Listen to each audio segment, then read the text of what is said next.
pits. I don't think there's any competition for space. Oops. Sorry about that, folks. Let's go for a drive. We got some daylight left.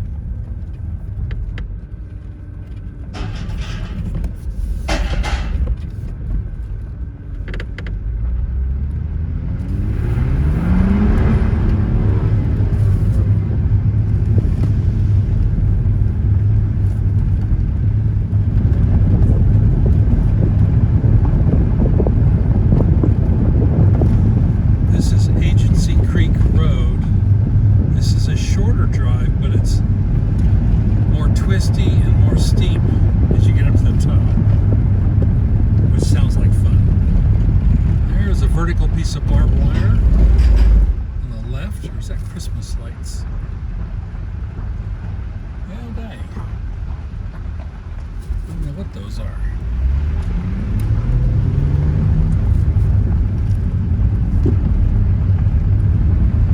Interesting gap. I don't think they would have blown that gap out just for a gravel road.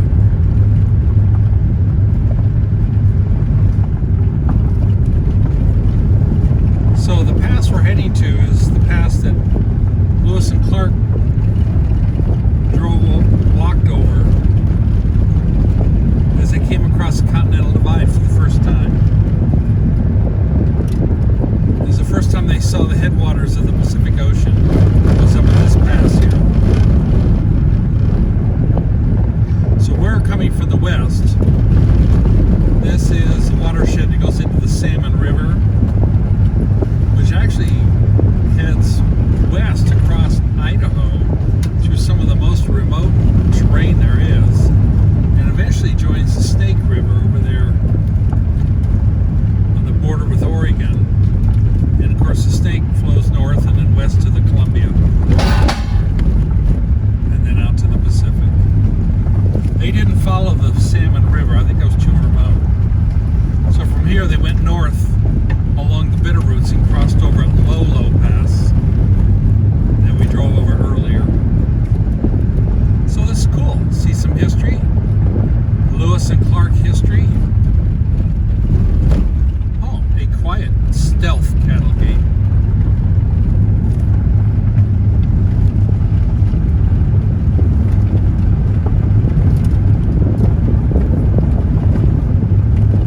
So it's 6 o'clock at night. Mountain time. We should be at the top in less than a half hour before the sun goes down. And if I have to come back down to that campground, it'll probably be starting to get dark by then, depending on what I do up at the top here. Or maybe I'll just pick a spot to camp up here if there's some flat areas, if it's public lands. Hug the right in case there's someone coming, you never know. Not that time.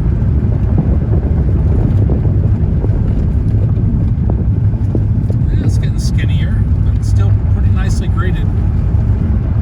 Nice little needle up there, big rock outcrop. Okay, getting some elevation. Sorry about that, guys.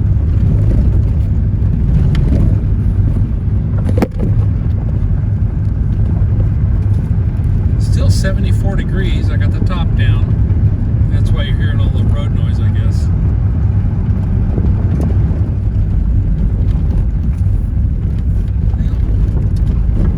Yeah, a little steeper, a little windier, but they advise no vehicles over 26 feet long. That's probably wise. It could get a little tighter up here, in fact.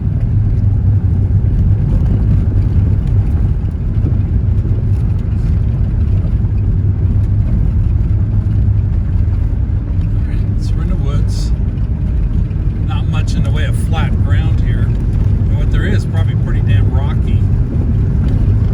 It's gonna be fun getting a tent seg. Oh, what do we got here? A doe and a couple of yearlings. Black stripe down their back. It's an interesting color.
Sacagawea Memorial area.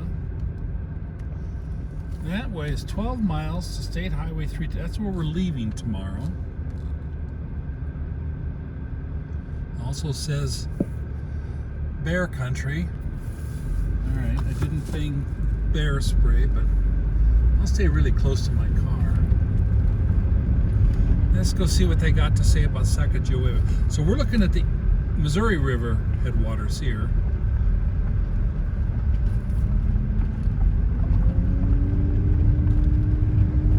It's a quarter mile. A couple of curves here, I think. There's a little bit of color down there in the valley. Some aspens turning gold. Not many, but a few. You see them way down there? Way down there.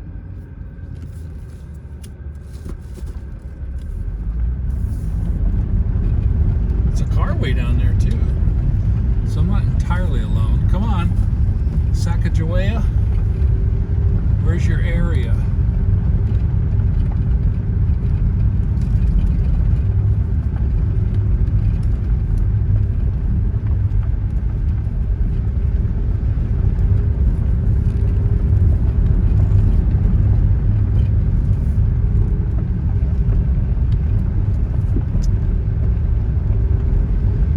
More than a quarter mile.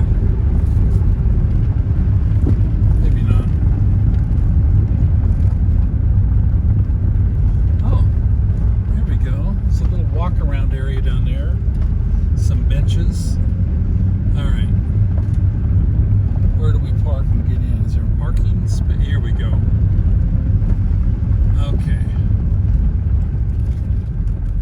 Sacagawea Memorial area dedicated to the memory of Sacagawea, interpreter, guide, and counselor to Lewis and Clark. I wonder if this is camping. It's a bathroom, that's a good thing. You know what? There's these areas here. I'm thinking we could camp here. It doesn't say no camping. All right, folks.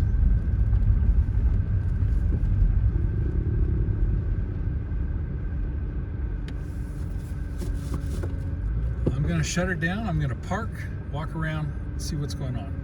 Talk to you later.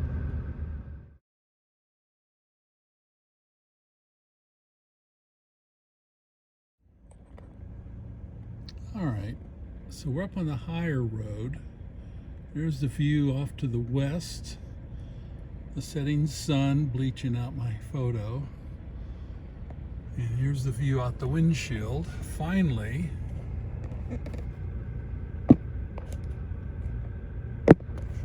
some colorful trees.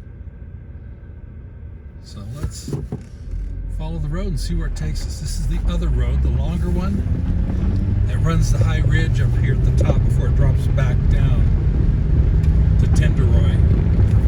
Alright, sorry about that.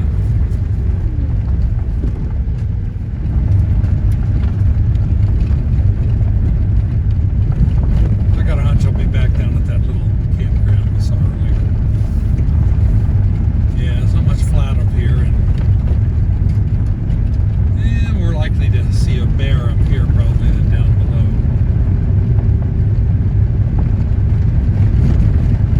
We shall see. It's pretty up here though. We're up about 7,900 feet in altitude. Oh, there's some color. Aspens are turning. Hope to see some more over in Wyoming tomorrow and the next day in Colorado. So we are running right along the border between Idaho and Montana. I think we're slightly into Idaho here. Just over that ridge to the right is Montana, the southwestern heel of Montana.